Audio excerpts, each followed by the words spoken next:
नमस्कार मित्रों और साथियों, हंसी खुशी के इस अड्डे और हैप्पी भारत मिशन के मेरे इस लक्ष्य पर आप सबका स्वागत है, जहां मैं खुश रहने के अनमोल सूत्र बताता हूं। श्री कृष्ण जन्माष्टमी के शुभ अवसर पर यशोदा मैया के नंदलाला बाल कृष्ण की जीवन, उनकी कहानियां और विशेष लीलाएं जो आपको जाननी चाहिए, उस पर थोड़ी चर्चा करूंगा। आकर्षण का मतलब है कृष्ण और कृष्ण का मतलब है आकर्षण। कृष्ण एक ऐसी परफेक्ट पर्सनैलिटी का नाम है, ऐसे व्यक्तित्व का नाम है जो धर्म के संस्थापक सर्वोपरि खुद भी हंसते हैं, नाचते हैं, गाते हैं और उनके साथ रहने वाले भी उनके साथ हंसते, नाचते, गाते और खुश रहते हैं। ऐसे व्यक्तित्व का नाम है हमारे कृष्ण, जो सदैव मुस्कुराहट का आभूषण अपने चेहरे पर धारण किए रहते हैं, जो दूसरों के चेहरे पर भी हंसी, मुस्कुराहट, आनंद, हर्ष, उल्लास लाने का काम करते हैं। बधाई हो आप सबको, बधाई हो। इस कृष्ण जन्माष्टमी की आपको भरपूर बधाई हो। इनका सब कुछ उल्टा पुल्टा है। द्रौपदी के चीर बढ़ाए, गोपियों के वस्त्र हरण किए और जन्मे जेल में और काम लोगों को मुक्त करने का करते हैं। इनके जैसा गृहस्थी, सन्यासी, पॉलिटिशियन और जगत गुरु इस दुनिया में दूसरा कोई नहीं हुआ। गायन, वादन और नृत्य कला में ये प्रवीण है हमारे कृष्णचंद्र। कुरुक्षेत्र में घोड़ों के लगे हुए बाण को निकालते हैं, कौशल दिखाते हैं, रथ हाँकते हैं, स्वभाव में अति विनम्र और दया के सागर हैं हमारे कृष्णचंद्र। इनके जैसा सारथी और इनके जैसा रथी इस दुनिया में कोई नहीं। इनके जैसा पूर्णावतार भी आज तक कोई नहीं हुआ। ऐसी पर्सनैलिटी जिस पर संसार की किसी भी परिस्थिति का कभी कोई प्रभाव नहीं पड़ा। जेल में पैदा होने का, पूतना के विष पान करने का, मामा कंस के मारे जाने का, इन पर भिक्षा मांगने का, ऋषियों के आश्रम में निवास करने, धरती पर सोने, लोगों और स्वयं अपने भाई के भी अविश्वास करने, अपने बच्चों के उदंड होने, किसी भी कारण से श्री कृष्ण के चेहरे पर कभी कोई शिकवा, शिकायत और शिकन नहीं दिखाई पड़ी। वे कभी उदास और निराश नहीं हुए। इनके जीवन से हमें सीखना चाहिए। जो परिस्थिति भी हमें मिली है उसमें हमें हर हाल में खुश रहना चाहिए। वे सदैव समान रूप से हंसते और मुस्कुराते रहे। किसी भी वस्तु की प्राप्ति या अप्राप्ति, किसी की भी निंदा, स्तुति, भगवान श्री कृष्णचंद्र के मुख की प्रभा कभी विस्मृत नहीं हुई। वे हर परिस्थिति में हंसते और मुस्कुराते रहे। फल की परवाह न करके सिर्फ अपने कार्य को करते रहे। कृष्ण के जीवन से हमें बहुत कुछ सीखने मिलता है। कृष्ण प्रातः काल ब्रह्म मुहूर्त में उठते और कुछ देर जरूर ध्यान करते। वे अपने हाथों से गौ की सेवा करते। वे ध्यान करते वक्त पशु पक्षियों की ध्वनि ध्यान की अवस्था में सुनते। ध्यान के दौरान गायत्री के जप को मन ही मन दोहराते। उस समय ध्यान के दौरान उनका रोम रोम प्रसन्नता से खिल जाता। इसके बाद वे निर्मल जल से स्नान करते, धोती और कुर्ता पहनकर हवन नित्य करते, गायत्री का जप करते, सूर्य की उपासना करते, बड़ों की सेवा करते, गौ का दान करते, ब्राह्मणों को वस्त्र और धन का दान करते। इसके बाद अपने कर्म क्षेत्र में जाते समय अपने कुल के बड़े बूढ़े गुरुजनों और समस्त प्राणियों को प्रणाम कर मांगलिक वस्तुओं का स्पर्श करते। अपने आप को वे नित्य ही चंदन से सजाते और राज कार्य पर जाते समय दर्पण में अपना मुख देखते। गाय, बैल और सर्वोच्च प्रतिमाओं का वे दर्शन करते हुए हाथ जोड़कर अपने वाहन पर रथ के द्वारा सभा में पहुंचते। मुस्कुराहट को अपने चेहरे पर हर समय वे बनाकर रखते। इसके बाद वे सभा में अपने सिंहासन पर बैठकर हंसी मजाक करते हुए सभा का आयोजन करते। इस दौरान संगीत का भी वे आनंद लेते। अपनी सभा में बैठकर पुरोहितों से वेद मंत्रों के व्याख्यान सुनते, अपने राजकार्य की चुनौतियों को देखते, समझते और उनका निदान करते। वे गौ पूजन को अपने परिवार के साथ करते, जो हमें सिखाता है हमें गौ पूजन नित्य करना चाहिए, अपने परिवार के साथ करना चाहिए। हमें नित्य ही गौशाला जाकर अपने परिवार के साथ वहां उत्सव स्वरूप मनाना भी चाहिए और गौ सेवा का काम करना चाहिए। कृष्ण उत्सव को अपने परिवार के साथ मनाने में विश्वास रखते। इस दौरान उन्हें ऐसा लगता है अपने परिवार के साथ उत्सव मनाकर जो खुशी और आनंद लिया जा सकता है वह बाहर कहीं भी जाकर हमें नहीं मिल सकता। उन्होंने प्रकृति यानी गोवर्धन की पूजा शुरू करवाई। उन्होंने इंद्र पूजा की जगह गोवर्धन की पूजा शुरू करवाई। प्रकृति पूजा करने का आदेश दिया, गौ पूजा का महत्व बताया और कर्म को ही प्रधान बताया। कृष्ण ने गोवर्धन को धारण किया। 7 साल के कन्हैया 7 कोस के गिरिराज 7 दिनों तक उठाया और यह बताया कि सप्ताह के 7 दिन 24 घंटे इस देह में मैं आत्मा के रूप में निवास करता हूँ, इस देह को धारण किए रहता हूँ। गोवर्धन को 56 भोग लगाया और यह संदेश दिया कि इस देह का सदुपयोग 56 तरीके से हम करें। बड़े भाग्य से मिला यह अनमोल मानव शरीर हमारा बहुत ही दुर्लभ है। बड़े भाग मानुष तन पावा, ऐसा रामचरितमानस में हमें सुनने को भी मिलता है। उन्होंने प्रकृति की पूजा को महत्व दिया और जीवन की प्रसन्नता के लिए परिवार इष्ट मित्रों के साथ मिलकर गोवर्धन की पूजा करने का आदेश दिया। कृष्ण ने बताया कि प्रकृति हमारा पालन पोषण करती है, इसलिए प्रकृति की पूजा करें, उन्हें ही भगवान माने। वे उत्सव को मनाकर खुश होते, समाज को खुशियां देते, स्वयं खुश होते और मिलजुल कर उत्सव को मनाते। उन्होंने संदेश दिया जो प्रकृति हमारे कर्म का फल हमें देती है, हमारे लिए उपयोगी वस्तु हमें प्रदान करती है। हमें फलस्वरूप वृक्ष, पेड़ पौधे, वनस्पति, साग सब्जी, अनाज के रूप में हमारा पालन पोषण करती है। उसकी पूजा करना हम सबका कर्तव्य है। अपने शौक को विकसित करना भी उन्होंने बताया। कृष्ण हाथ में बांसुरी लिए संगीत बजाते हैं। इससे हमें यह बात सीखनी चाहिए कि हम अपने किसी भी शौक को विकसित करने की कोशिश करें। जैसे कि स्किल ट्रेनिंग का आजकल काफी प्रचलन चला है। हमें कोई ना कोई स्किल में मास्टरी करनी चाहिए। हम लोगों को भी अपनी शौक के द्वारा अपने आप को विकसित करना चाहिए। शौक को पूरा करने में हमें खुशियां मिलती है और जीवन का वास्तविक आनंद मिलता है। हमें कृष्णचंद्र के जीवन से चुनौतियों को अवसर मानना भी सीखना चाहिए। कृष्ण चुनौतियों को जीवन का अवसर मानते, आनंदित होते और यह मानते कि चुनौतियां हमारे जीवन को सुंदर करने और निखारने आई है। हमको इन चुनौतियों में नए नए परिवर्तन स्वीकार करना चाहिए, इसे अवसर स्वरूप मानना चाहिए और इसमें नई नई खुशियों के अवसर ढूंढने चाहिए। हर स्थिति में हमें अपना रास्ता स्वयं बनाना होता है और उन चुनौतियों पर पांव रखकर ही हमें आगे बढ़ना होता है। ऐसा भी हमें श्री कृष्णचंद्र से सीखने मिलता है। हमें अपना रास्ता खुद बनाना है। हर हाल में हमें चलते रहना है, आगे बढ़ते रहना है। अपने परिवार की सब जिम्मेदारियों और अपने कर्तव्य को वे निरंतर निभाते, हंसते मुस्कुराते हुए कृष्ण ने हमें यह भी सिखाया, कुछ उसूलों को बदलकर जीवन की हर चुनौतियों को हमें खुशनुमा बनाकर जीना चाहिए। शांत और प्रसन्नता के साथ अपने परिवार के साथ अगर हम कुछ परिस्थितियों और चुनौतियों को थोड़ा बदल सकते हैं तो हमें खुश रहना चाहिए। कृष्ण शांत रहकर अपने आभा मंडल का प्रभाव दूसरों पर छोड़ते। इसी तरह हमें भी शांति को अपने जीवन में स्थान देना चाहिए। इसके लिए हमें ध्यान द्वारा अपने मन को निरंतर शांत करने की कोशिश करनी चाहिए। उन्होंने यह भी सिखाया कि जितना हम शांत रह सकते हैं उतने ही हम चुनौतियों को चुनौतियां दे सकते हैं, चुनौतियों को हरा सकते हैं। गीता ज्ञान द्वारा उन्होंने अपना अनुभव भी हमें दिया। कर्मयोगी बनना हमें सिखाया। उन्होंने कर्मयोगी बनने का संदेश दिया और यह बताया कि हमें जीवन में कभी हारना नहीं चाहिए। उन्होंने हमें बताया कि वे परिणाम की चिंता भी नहीं करते, सिर्फ अपना कर्म करते और अपने कर्म में विश्वास रखते। उनका मानना था कर्म करने वाला एक न एक दिन जीत ही जाता है, उसे कर्मों के फल जरूर मिलते हैं। इससे भी हमें सीखना चाहिए। उनका कहना था कि वे या तो जीतते हैं या सीखते हैं, वे हारते कभी नहीं। इस तरह हमें भी उनके जीवन की इन बातों से सीखना चाहिए। हमें निरंतर सिर्फ अपना काम करने पर ही ध्यान देना चाहिए, हार जीत में कहीं अटकना नहीं चाहिए। उन्होंने अपनी सोच बदलने का आदेश भी हमें दिया। कृष्ण ने कभी किसी से आशा नहीं रखी। सदैव हर परिस्थिति में वे सिर्फ मुस्कुराते कि इस आदत की वजह से वे जहां जाते वहीं खुशियां बिखेरते। कृष्ण ने किसी के अभिमान को अपने सामने ठहरने नहीं दिया और वे कभी किसी से डरे नहीं। उन्होंने सोच पर काम किया। उन्होंने बताया कि वर्तमान ही हमारा जीवन है, इसका सदुपयोग करने से यह वर्तमान स्वयं ही सुंदर बना देता है।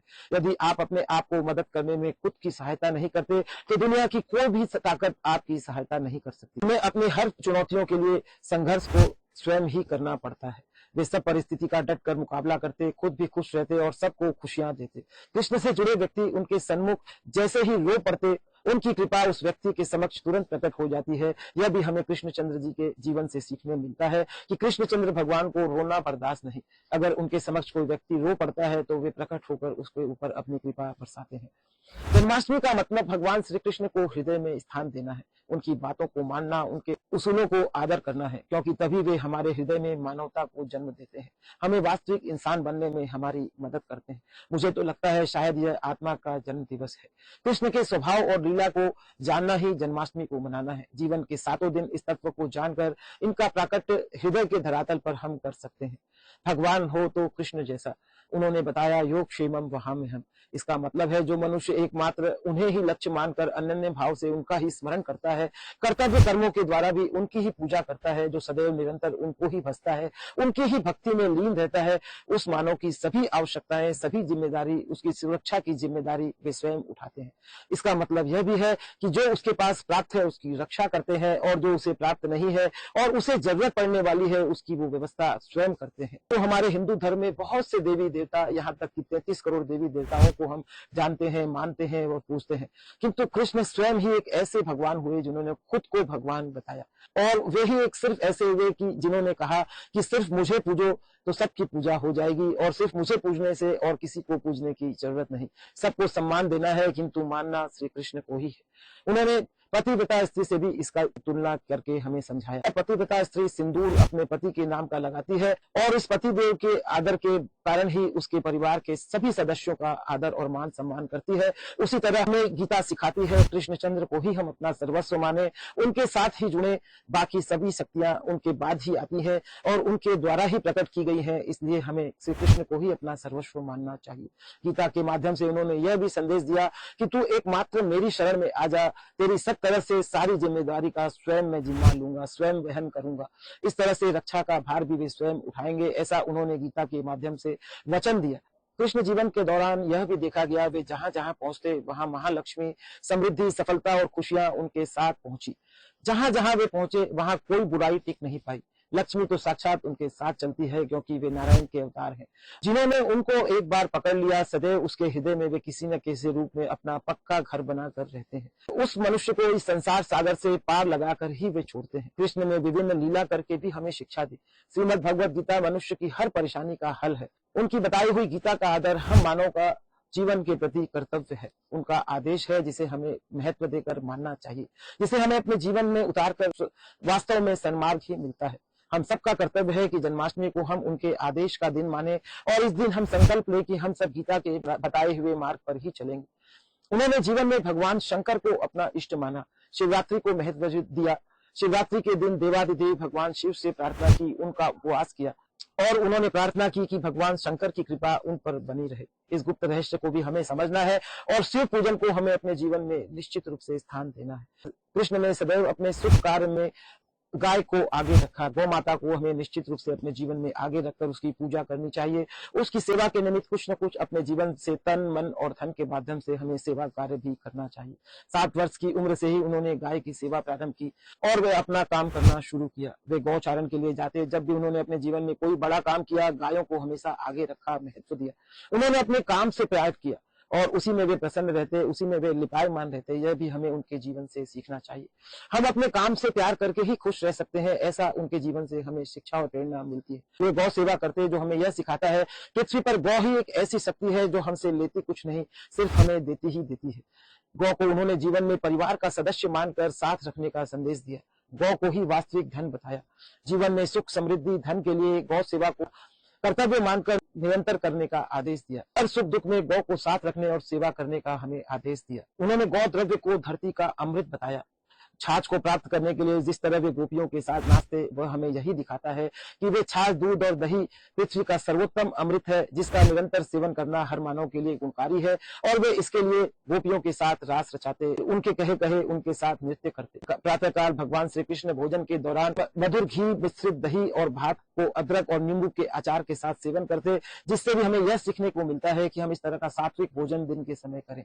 भोजन में वे दूध से बनी हुई खीर, विभिन्न मिठाइयों को भी बहुत पसंद करते। प्रातःकाल उठकर जब अपने इष्ट मित्रों के साथ गौचारण के लिए जंगलों में जाते, उस समय वे वृक्ष से तोड़ तोड़कर मित्रों के साथ फलों का सेवन करते, जिससे भी हमें यह सीखने मिलता है कि प्रातःकाल के समय हम फलों का भरपूर सेवन करें। भगवान श्री कृष्ण ने अतिथि का महत्व भी बताया। कृष्ण ने आतिथ्य स्वीकारा भी और अपने यहाँ आए अतिथि का स्वागत भी किया। अतिथि का महत्व बताया। परिवार और इष्ट मित्र के साथ भोजन करना और उनको कराना बहुत प्रसन्नता देता है। निरंतर घर में अतिथि आते रहे तो घर में आनंद और उत्साह का माहौल बना रहता है। हमारे मन मस्तिष्क में खुशियां बनती है। उन्होंने अपने जीवन में अनेक राक्षसों का वध किया, जो हमें यह सिखाता है कि जीवन में अन्याय, बुरी आदत, बुरी संगत के नाश के लिए हमें खुद पर काम करना चाहिए, जो कि हमें निरंतर खुशियां देता है। यह आदतें ही हमें जीवन में सफल, सुखमय और खुशनुमा बनाती हैं। जिनकी बुद्धि में कृष्ण रहे, कृष्ण के बारे में जिन्होंने सोचा, उनका ध्यान किया, भले ही दुष्ट भाव का भी व्यक्ति हो, जीवन में उन्होंने सदगति की प्राप्ति पाई। वे मुक्त हुए। उन्होंने प्रसन्नता से इस लोक में पृथ्वी पर जीवन भी यापन किया और फिर वे कृष्णचंद्र भगवान के वैकुंठ को गए। इस तरह मित्रों और साथियों, यहाँ भी हमें यह बात देखने और सीखने मिलती है कि हमें निरंतर कृष्णचंद्र भगवान की ही सेवा करनी चाहिए, ताकि हम इस लोक में भी सफल हो सके और हमारा परलोक भी सुधर सके। वे सदा सच संवर कर ही रहते। उनका यह आचरण भी हमें प्रेरणा देता है कि हमें हमेशा सुंदर और बन ठन कर साफ सुथरे रहना चाहिए। वे सुंदर और आकर्षक दिखकर अपने आत्मविश्वास को बढ़ाते, बल्कि इसके साथ साथ अपने आसपास के माहौल को भी खुशनुमा बनाते, नई ऊर्जा देते। कृष्ण अपने सजे घर में अपनी पत्नी, परिवार और बच्चों के साथ रहते, तो वास्तविक उन्होंने गृहस्थ के लिए जीवन में प्रसन्नता का रहस्य बताया। उन्होंने बताया, गृहस्थ में साधु संतों की सेवा, गायत्री का जप, हवन, दान और कथा श्रवण कर हम गृहस्थ जीवन को खुशनुमा और आनंद से भरा बना सकते हैं। कृष्ण सदैव ब्रह्म मुहूर्त में उठते। उन्होंने यह भी सिखाया, हमें प्रसन्न रहने के लिए सुबह के स्वर्णिम समय का सदुपयोग करना चाहिए। सुबह सूर्य नारायण भगवान के प्रकट होने के पहले हमें उठकर उन्हें जगाना चाहिए। सुबह की शुरुआत अपने इष्ट देव की आराधना, ध्यान, गौ सेवा कर अपने काम में लगना चाहिए। इससे हम भी प्रसन्न रहते हैं और हमारे चारों ओर का माहौल भी खुशनुमा बनता है। उन्होंने घर के बड़े बुजुर्गों की सेवा को भी जीवन में स्थान दिया। वे उनकी आज्ञा पालन कर उनकी सेवा करते, उनको प्रसन्नता देते और खुशियां बिखेरते। वे अपने आप से जुड़े सभी व्यक्तियों को प्रसन्न रखते, उनकी जरूरत को पूरा कर खुद भी प्रसन्नता का अनुभव करते। कृष्ण ने मित्रों के साथ को कीमती बताया। दोस्ती करो तो श्री कृष्ण जैसी जो बिना मांगे ही सब कुछ देते। सिर्फ उनके सामने जाकर खड़े होने से ही वे मन की सभी बातें समझ जाते हैं। और सच्चा मित्र वास्तव में वही होता है। सच्चा मित्र वही है जो मित्र के दुख को बिना बोले ही समझ जाए। अपने मित्रों के साथ खेलने में वे भरपूर आनंद लेते, मित्रों के साथ धमा चौकड़ी करने में उन्हें मजा आता। उन्होंने अपने जीवन में मित्रता को बहुत महत्व दिया। उन्होंने यह भी दिखाया जो उनसे जुड़े हैं उनकी रक्षा और चिंता वे स्वयं करते हैं। उन्होंने यह भी आदेश दिया, तुम किसी प्रकार भी मुझसे जुड़ जाओ, कोई संबंध बना लो, बाकी सब मैं देख लूंगा। हमें कोई चिंता परेशानी की उसके बाद कोई जरूरत नहीं रहती अगर हम उनसे संबंध बना लेते हैं। उन्होंने मित्रता को जीवन में बहुत बहुत महत्व दिया। वे मित्रों से सलाह करते, उनके साथ भोजन करते, घूमने का आनंद लेते, वक्त बिताते। यहाँ वे यह संदेश देना चाहते हैं, मित्रता का रिश्ता अनमोल है। यह हमारे जीवन को खुशहाल और रसमय बनाने में विशेष महत्व रखता है।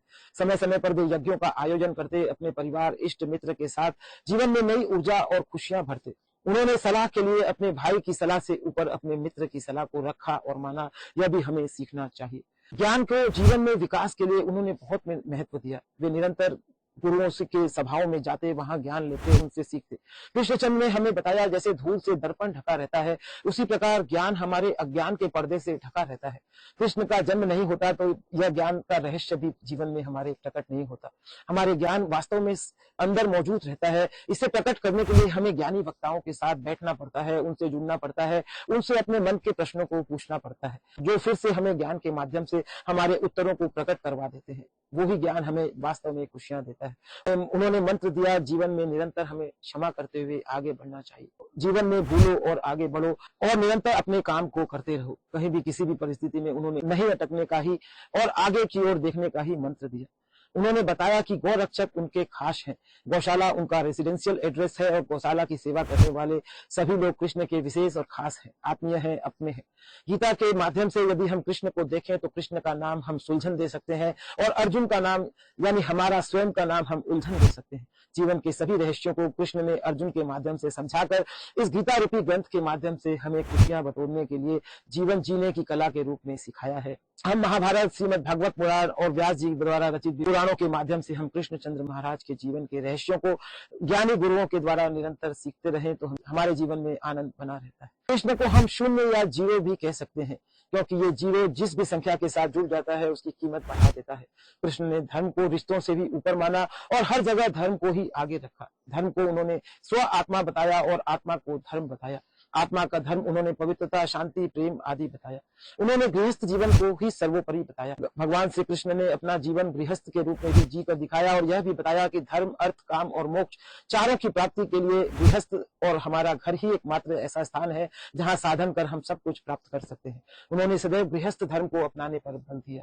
कृष्ण एक ऐसे राजनेता हुए जिन्होंने महाभारत को टालने और रोकने का प्रयास किया और हंसते हुए भी जब कोई इस युद्ध को टालने राजी नहीं हुआ तो युद्ध को ही स्वीकारा। उनकी युद्ध और शांति दोनों परिस्थिति समान रूप से देखने का यह संदेश हमें मिलता है। वे जानते हैं युद्ध की परिस्थिति और चुनौती से हम जागरूक होंगे, विकसित होंगे, तब उन्होंने युद्ध भी करना स्वीकार किया। जीवन का विकास या सृजन भी युद्ध की परिस्थिति में हो सकता है, ऐसा भी उनके जीवन से हमें सीखने को मिलता है। आपके लिए एक संदेश उन्होंने अनमोल दिया कि कृष्ण भक्त को आपको अपना मित्र बनाना चाहिए, उससे अपने जीवन की समस्या की सलाह करनी चाहिए। हमारा सलाहकार कौन है यह बहुत महत्वपूर्ण है, क्योंकि दुर्योधन शकुनी से सलाह लेता था और पांडव हमेशा अपनी छोटी छोटी चुनौती और समस्याओं के लिए भगवान श्री कृष्ण से सलाह लेते थे। इसलिए आपको कलयुग में श्री कृष्ण के किसी भक्त से जुड़ना चाहिए। आपको कृष्ण से जुड़े किसी व्यक्ति से निरंतर जुड़ना चाहिए, उसको ही अपना सलाहकार बनाना चाहिए। उन्होंने अपने जीवन में मित्रों और सलाहकारों का विशेष महत्व बताया और सलाहकार के साथ नित्य बैठना हमें उत्साह से भर देता है, हमारे कार्य को सुनियोजित कर देता है, जिससे हमारे कर्म क्षेत्र में लोगों का आत्मविश्वास बढ़ता है। ऐसी भी हमें प्रेरणा दी। वर्तमान समय में हमें यूट्यूब पर बहुत से गुरु महात्मा ऐसे मिल जाते हैं जिनके साथ हमें बैठकर अपने समय को व्यतीत करना चाहिए। जिंदगी में दो तरह के लोगों का होना आवश्यक है, यह भी हमें जीवन में कृष्णचंद्र रामचंद्र महाराज के जीवन से सीखने को मिलता है। पहला श्री कृष्ण जो कि न भी लड़े फिर भी जीत पक्की कर दे, जैसा कि हम अर्जुन और पांडवों के जीवन में देखते हैं। वे सिर्फ कृष्ण से जुड़ने का ही नशा रखे, कृष्ण से मित्रता निभाए, कृष्ण के हाथ को पकड़े रहे, उनकी जीत निश्चित रही, पक्की रही। दूसरा कर्ण से हमें सीखने मिलता है, जो कि दुर्योधन का मित्र रहा। उसने जीवन में देख लिया, समझ लिया कि सामने भगवान श्री कृष्ण है। उसे ज्ञान था कि इस युद्ध को जीतना असंभव है, फिर भी उन्होंने दुर्योधन का साथ नहीं छोड़ा। ऐसे मित्र को हम जीवन में जरूर पकड़ कर रखें, जो हार हो चाहे जीत हो, वो हमेशा हमारे साथ खड़ा रहे। मेरा सौभाग्य है कि मेरा श्री कृष्ण ही मित्र है और मेरी कृष्ण से पक्की दोस्ती है। आज भी श्री कृष्ण अपने संपूर्ण शक्तियों के साथ भागवत में विराजमान है। जब कृष्ण इस धराधाम से लीला संपूर्ण कर जाने लगे, तब उनके मित्र उद्धव जी ने चिंता प्रकट की कि इस कलयुग में उनके जाने के बाद मनुष्य का उद्धार कैसे हो।